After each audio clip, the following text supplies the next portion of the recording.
en France. Et si on supprimait déjà 50% des imbéciles, on aurait déjà une nette amélioration.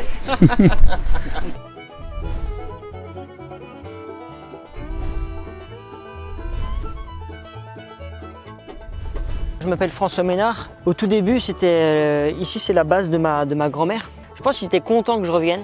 Au début, ouais, ça a été un peu tendu parce qu'ils m'ont dit bah tu sais le bio c'est quand même pas facile et tout, on n'est pas sûr qu'on y arrivera. Mon grand-père c'est la peur de ça là, toute l'herbe que vous voyez là. Ouais, c'est ça.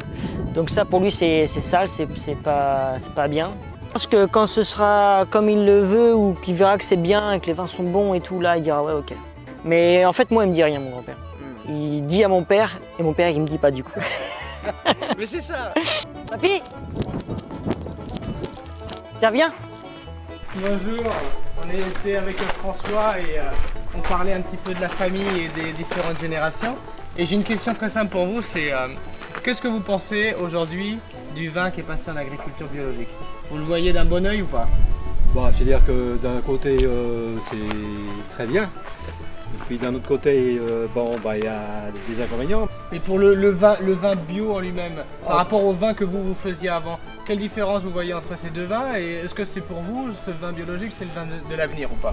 Oh, bah, ça pourrait être dans ce sens, oui. Le bio, on ne peut pas lui compte. Hein. C'est-à-dire, on sent bien que ça va dans ce sens-là. On va pas dire que tout est absolument positif. Hein.